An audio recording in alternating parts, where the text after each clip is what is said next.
కర్ణుడు కవచకుండలాలు. అతిరథునికి నీళ్లలో దొరికాడు కర్ణుడు. ఆశ్చర్యం, దానికి మించిన ఆనందంతో ఇంటికి వెళ్ళి భార్య రాధ చేతిలో పెట్టాడు అతిరథుడు. జాతకర్మలు చూపించి సహజమైన కర్ణకుండలాలు ఉండడం చేత కర్ణుడని పేరు పెట్టారు. వసువర్మం అంటే బంగారు కవచం ఉండడం చేత వసుసేనుడు అన్నారు బ్రాహ్మలు. కుంతీ కన్యకకి సూర్యుడికి పుట్టిన కుమారుడు ఇలా సూతుడి కొడుకయ్యాడు కర్ణుడు. ఆప్తులైన పరిచారకుల వల్ల ఈ వృత్తాంతం అంతా వింది కుంతీదేవి. గుండె నిబ్బరం చేసుకుని విచారం విడిచిపెట్టింది కుంతీదేవి.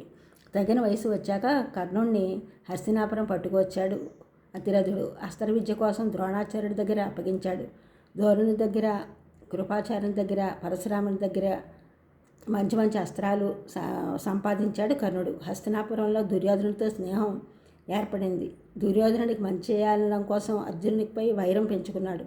పాండవులంటే బద్ధ వైరమే అయిపోయింది కర్ణుడికి. ఒకనాటి మధ్యాహ్నం కర్ణుడు సూర్యోపాసన చేస్తున్నాడు. అప్పుడు చేతికి ఎముక లేకుండా బ్రాహ్మణులందరికీ దానాలు చేస్తున్నారు. అడిగింది ఇస్తున్నాడు. ఇంతలో ఒక బ్రాహ్మణుడు భిక్షాందేహి అంటూ వచ్చాడు. ఏమి కావాలన్నాడు కర్ణుడు. నీకు కవచకుండాలు కావాలన్నాడు. అవి పుట్టుకతో వచ్చినవి అన్నాడు. నువ్వేమి కావాలంటే చెప్పాను అన్నాడు వచ్చినవాడు.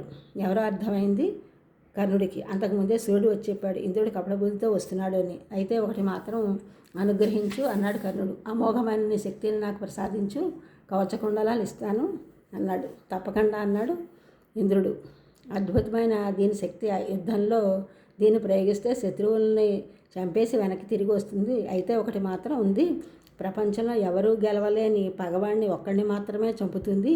నీ దగ్గర ఇది అంటే తర్వాత అది నా దగ్గరికి వచ్చేస్తుంది. ఆ ఏర్పాటు అయితే పుచ్చుకో అన్నాడు. అది మాత్రం చాలు అన్నాడు కర్ణుడు. నాకు ఉన్నవాడల్లా ఒకడే పగవాడు, వాడిని చంపడమే నా అభిలాష అన్నాడు. కవచకుండలాలు తీసి ఇచ్చేస్తే నా శరీరం వికారంగా అవుతుందన్నాడు కర్ణుడు. అనగా ఇంద్రుడు అలా ఉండదు, సూర్యుడిలా ప్రకాశిస్తుంది అన్నాడు. ఆపద వస్తేనే ఈ శక్తిని ప్రయోగించు, లేనట్లయితే విషమిస్తుందని ఇంద్రుడు వెళ్ళిపోయాడు. కర్ణుడు కురుక్షేత్ర యుద్ధంలో శక్తిని అర్జునుడిపై ప్రయోగించగా అది భీముని కుమారుడు ఘటోత్కచుని తగిలింది. దాని కారణంగా మళ్ళీ వెనక్కి ఇంద్రుడి వద్దకు వెళ్ళిపోయింది. ఇక అర్జునుడికి ఎదురు లేదనే శ్రీకృష్ణుడు తాండవం చేశాడు.